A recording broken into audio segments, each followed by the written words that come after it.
Rate చూద్దాం. CM Chandrababu ఇవాళ Polavaram project నిర్మాణ పనుల్ని పరిశీలించనున్నారు. పోలవరం ప్రగతిపై అధికారులతో ఆయన సమీక్ష చేయనున్నారు. వచ్చే పుష్కరాల కంటే ముందే ఈ ప్రాజెక్టును పూర్తి చేయాలనే లక్ష్యంతో ఉన్న ఏపీ ప్రభుత్వం ఆ దిశగా అడుగులు వేస్తోంది. ఇందులో భాగంగా ఇప్పటికే పనులను వేగవంతం చేసింది.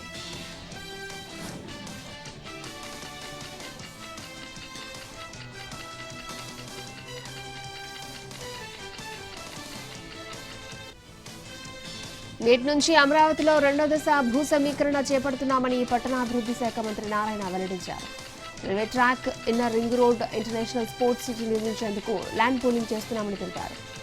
ఎండ్రాయి, వడ్డమాన నుంచి భూ సమీకరణ చేపడతామని పేర్కొన్నారు.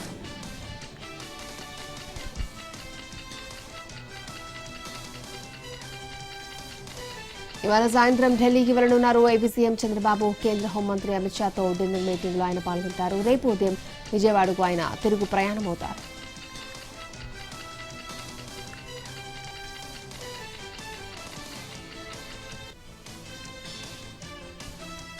సీఎం రేవంత్ రెడ్డితో టీపీసీసీ అధ్యక్షుడు మహేష్ కుమార్ గౌడ్ సమావేశమయ్యారు. శాసనసభలోని సీఎం ఛాంబర్లో భేటీ అయ్యారు. ఇద్దరి మధ్య గంట పాటు పలు కీలక అంశాలపై చర్చ జరిగింది. ప్రధానంగా ఈ నెల 8న గాంధీ భవన్లో జరగబోయే టీపీసీసీ విస్తృత కార్యవర్గ సమావేశం ఎజెండాపై చర్చించారు.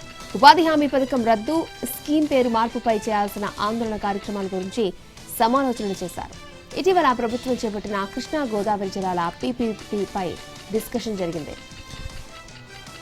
పీపీటీ ద్వారా ప్రభుత్వం ప్రజలకు మంచి సమాచారాన్ని అందించిందని తెలిపారు మహేష్ కుమార్ గౌడ్. రాబోయే మున్సిపల్ ఎన్నికలపైన ఇరు నేతలు చర్చించారు. రాష్ట్ర వ్యాప్తంగా డివిజన్, వార్డు అభ్యర్థుల ఎంపికను అత్యంత పకడ్బందీగా చేపట్టాలని నిర్ణయం తీసుకున్నారు.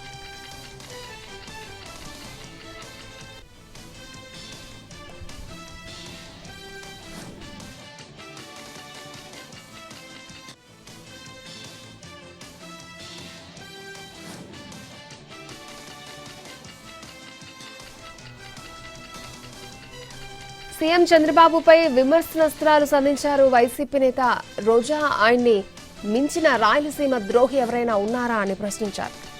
రాయలసీమ ప్రజల ఆశీస్సులతో సీఎం అయ్యి ఆ ప్రాంతానికి వెన్నుపోటు పొడవాలన్న ఆలోచన ఎలా వచ్చిందని ప్రశ్నించారు.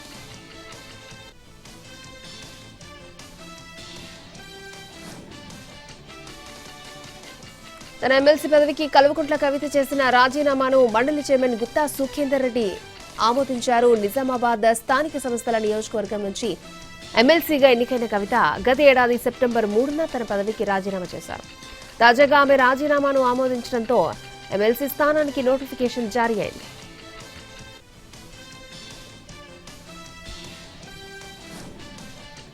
ఏపీ విభజన చట్టంలోని నీటి విషయంలో తెలంగాణకు అన్యాయం చేశారన్నారు మహారాష్ట్ర ప్రభుత్వ సలహాదారు వెదిరి శ్రీరామ్. బీఆర్ఎస్ ప్రభుత్వం సమస్యను సృష్టించిందని తెలిపారు. కాంగ్రెస్ ప్రభుత్వానికి ఎలా పరిష్కరించాలో తెలియడం లేదు అన్నారు. రెండు పార్టీలు కూడా కృష్ణా జలాలు సాధించడంలో విఫలమయ్యాయని పేర్కొన్నారు వెదిరి శ్రీరామ్.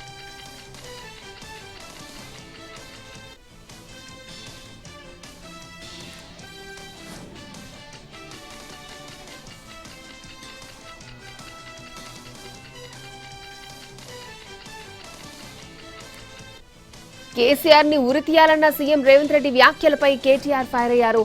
తెలంగాణను కాంగ్రెస్ ఏళ్ల తరబడి పట్టి పీడించిందన్నారు ఆయన. ప్రత్యేక తెలంగాణ కోసం కేసీఆర్ చావు నోట్లో తలపెట్టారని గుర్తు చేశారు కేటీఆర్.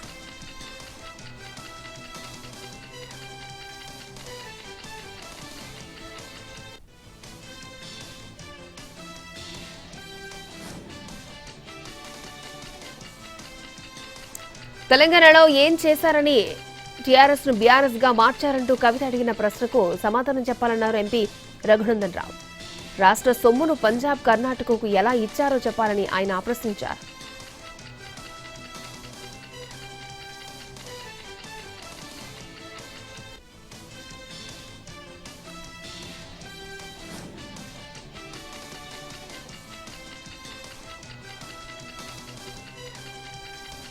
కడియం శ్రీహరికి మాస్ వార్నింగ్ ఇచ్చారు. ఎర్రబెల్లి దయాకర్ రావు స్టేషన్ ఘన్పూర్లో శ్రీహరి అభివృద్ధి చేసిందేమీ లేదని విమర్శించారు. వచ్చే మున్సిపల్ ఎన్నికల్లో తానే రంగంలోకి దిగుతానన్నారు. ఆయన చరిత్ర మొత్తం బయటపడతానన్నారు ఎర్రబెల్లి.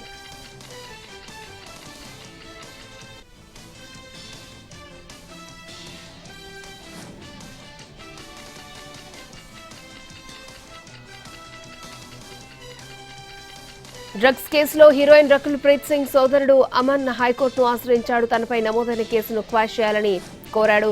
మాసబ్ ట్యాంక్ పిఎస్లో నమోదైన కేసుపై అమన్ పిటిషన్ వేశాడు. తనకు డ్రగ్ పెడ్లర్స్ తో సంబంధం లేదంటూ అమన్ వాదిస్తున్నాడు. డ్రగ్స్ కేసులో అమన్ ప్రీత్ సింగ్ A7 గా ఉన్నాడు. పిటిషన్పై విచారణ చేపట్టిన ఉన్నత న్యాయస్థానం తదుపరి విచారణను ఎల్లుండికి వాయిదా వేసింది.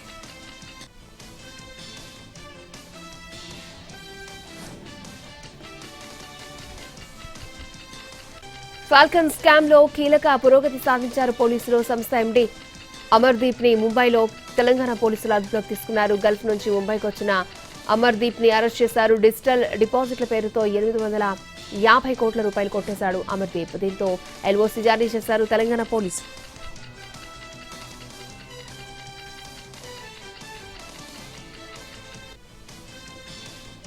డ్రగ్స్ కేసులతో సంబంధమున్న 42 మంది నైజీరియన్లను డీపోర్టేషన్ చేశారు పోలీసులు. 4 నెలల పాటు డెప్యూటేషన్ సెంటర్లో ఉన్న వారిని ఇప్పుడు నైజీరియా పంపేసింది ఈగల్ టీం.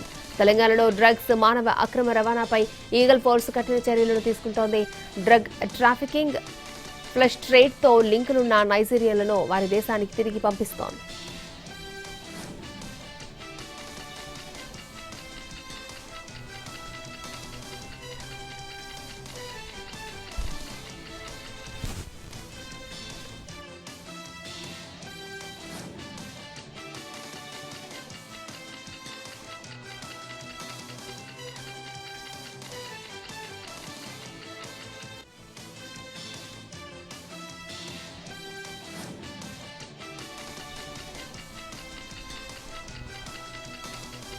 జగన్ 5 ఏళ్ల పాలనలో తమ ప్రాంతానికి ఏం చేశారని రాయలసీమ వాసులే ప్రశ్నిస్తున్నారని అన్నారు మంత్రి నిమ్మల రామనాయుడు. పూర్తి కాని ప్రాజెక్టులను పూర్తి చేసినట్లుగా సెట్టింగ్ లేశారని ఆరోపించారు.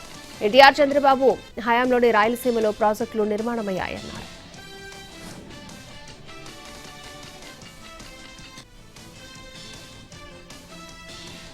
ఇద్దరు టీడీపీ నేతలు ఆధిపత్య పోరులో హత్యకు గురైతే అందులో పిన్నెల్లి సోదరులను ఇరికించడం దారుణమన్నారు వైసీపీ నేత ఆర్కే రోజా.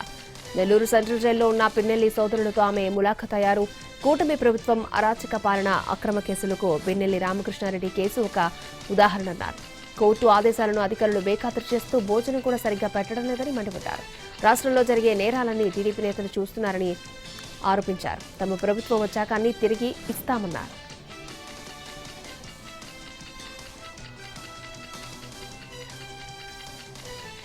ఏపీ తెలంగాణ జల వివాదంపై ఏపీ బీజేపీ అధ్యక్షుడు మాధవ్ కీలక వ్యాఖ్యలు చేశారు. రాష్ట్రానికి రావాల్సిన నీటి వాటాలో నష్టం జరుగుతోందని, మన వాటా కోసం ప్రభుత్వం రాజీలేని పోరాటం చేయాలన్నారు.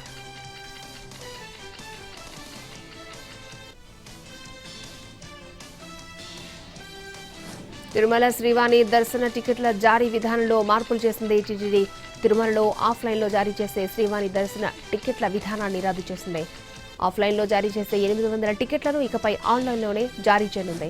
ప్రతిరోజు ఉదయం 9 గంటలకు ఆన్లైన్లో టికెట్లు విడుదల చేస్తారు. సాయంత్రం 4 గంటలకు దర్శనానికి అనుమతిస్తారు.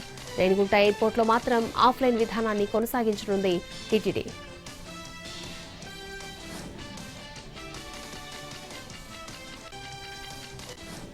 కామినీ చోరీ కేసులో టీటీడీ నివేదికపై ఏపీ హైకోర్టు తీవ్ర అసంతృప్తిని వ్యక్తం చేసింది. భక్తుల కానుకలు పక్కదారి పట్టడాన్ని సహించేది లేదని హెచ్చరించింది. భక్తుల మనోభావాలను కాపాడాల్సిన బాధ్యత టీటీడీకి ఉందని స్పష్టం చేసింది. దీంతో యువతో చర్చించి మరొకసారి సమగ్ర నివేదికనిస్తామని కోర్టు దృష్టికి తీసుకెళ్లింది టీటీడీ స్టాండింగ్ కౌన్సిల్. ఈ కేసులో తదుపరి విచారణను రేపటికి వాయిదా వేసింది ధర్మాసనం. అంబేద్కర్ కోనసీమ జిల్లాలో గ్యాస్ బ్లోఅవుట్ సమీప గ్రామాల ప్రజలను వణికించింది. ప్రస్తుతం మంటలు కొంత అదుపులోకి వచ్చాయని తెలిపారు కలెక్టర్ మహేష్. 2-3 రోజుల పాటు తక్కువ స్థాయిలో మంటలు కొనసాగుతాయన్నారు. పునరావాస కేంద్రాల్లో ఉన్న వాళ్ళు ఇప్పుడు తమ సొంతూరుకు వెళ్లొచ్చని తెలిపారు. గ్యాస్ లీకేజీని పూర్తి స్థాయిలో అదుపులోకి తీసుకొస్తామన్నారు కలెక్టర్ మహేష్.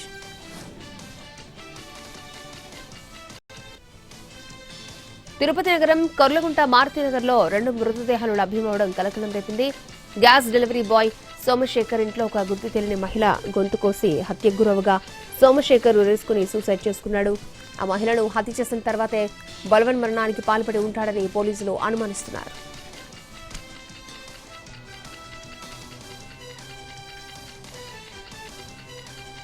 గుంటూరు జిల్లా తుళ్లూరులో దొంగలు రెచ్చిపోయారు.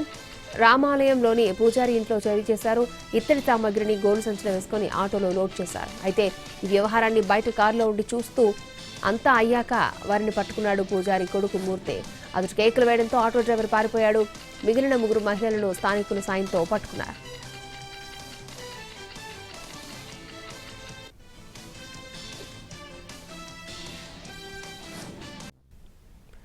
పార్లమెంటు బడ్జెట్ సమావేశాల తేదీలు ఖరారయ్యాయి. ఈ నెల 31 నుంచి పార్లమెంటు సెషన్స్ స్టార్ట్ కానున్నాయి. తొలి రోజున ఉదయం ఉభయ సభలను ఉద్దేశించి రాష్ట్రపతి ద్రౌపది ముర్ము ప్రసంగించనున్నారు. ఫిబ్రవరి 1న మోడీ సర్కార్ బడ్జెట్ ని ప్రవేశపెట్టనుంది. ఈ బడ్జెట్ సమావేశాల్లోనే వన్ నేషన్ వన్ ఎలక్షన్, 30 రోజులు జైల్లో ఉంటే సీఎం మంత్రులను పదవి నుంచి తొలగించే బిల్లు కూడా ప్రవేశపెట్టే అవకాశం ఉంది. మద్రాస్ హైకోర్టులో తమిళనాడు ప్రభుత్వానికి గట్టి ఎదురుదెబ్బ తగిలింది. దీపం వివాదంలో హిందూ సంస్థలకు అనుకూలంగా తీర్పొచ్చింది. రాష్ట్ర ప్రభుత్వ పిటిషన్ని తిరస్కరించింది మద్రాస్ హైకోర్టు. తిరుప్పరం కుండ్రం దీపం కేసులో సింగిల్ బెంచ్ జడ్జి తీర్పును సమర్థించింది. తిరుప్పరం కుండ్రం దేవస్థానం దీపం వెలిగించుకోవచ్చని తేల్చి చెప్పింది ధర్మాసనం. స్టాలిన్ ప్రభుత్వంపై మద్రాస్ హైకోర్టు సీరియస్ అయింది. దీపం వివాదం మీద రాజకీయాలు తగదని సూచించింది.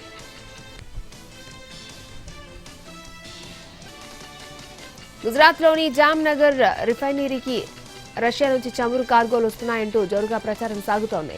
దీనిపై రిలయన్స్ ఇండస్ట్రీస్ స్పందించింది. ఈ వార్తలు అవాస్తవమని స్పష్టం చేసింది. అందులో ఎలాంటి నిజం లేదని తెలిపింది. గత 3 వారాల్లో జామ్నగర్ రిఫైనరీకి ఎలాంటి రష్యన్ చమురు కార్గోలు రాలేదని వివరించింది. జనవరిలోనూ రష్యా చమురు డెలివరీలు వస్తాయని తాము ఆశించడం లేదని క్లారిటీ ఇచ్చింది.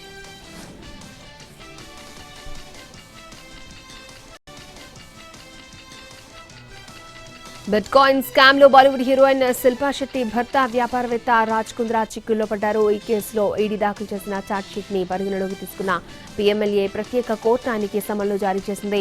బిట్కాయిన్ ఫోన్జీ స్కామ్ సూత్రధారి అమిత్ భర్వాజ్ నుంచి ఆయన 285 బిట్కాయిన్లు తీసుకున్నట్టుగా ఆరోపణలున్నాయి. వాటి విలువ 150 కోట్లకు పై ఉంటుందని గుర్తించారు. ఈ కేసులో ఈ నెల 19న తమ ఎదుట హాజరు కావాలని న్యాయస్థానం ఆదేశించింది.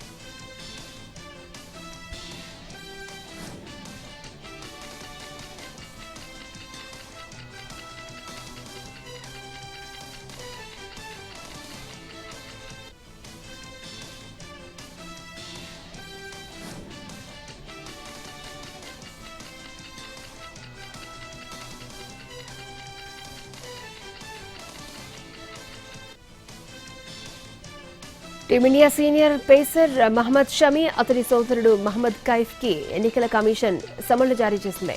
బెంగాల్లో ఎన్నికల వేళ చేపట్టిన స్పెషల్ ఇంటెన్సివ్ రివిజన్ ప్రక్రియలో భాగంగా విచారణకు హాజరు కావాలని ఆదేశించింది. ఎస్ఐఆర్లో భాగంగా పలు విషయాలకు సంబంధించి ఈసీ ముందు షమి హాజరు కావాల్సి ఉంది. అయితే ప్రస్తుతం విజయ్ హజారే ట్రోఫీలో బెంగాల్ తరపున మ్యాచ్ ఆడుతూ ఉండడంతో విచారణకు హాజరు కాలేకపోయాడు. దీంతో జనవరి 9 నుంచి 11 మధ్యలో అసిస్టెంట్ ఎలక్టోరల్ రిజిస్ట్రేషన్ ఆఫీసర్ ముందు హాజరు కావాలని ఈసీ తాజాగా సమన్లిచ్చింది.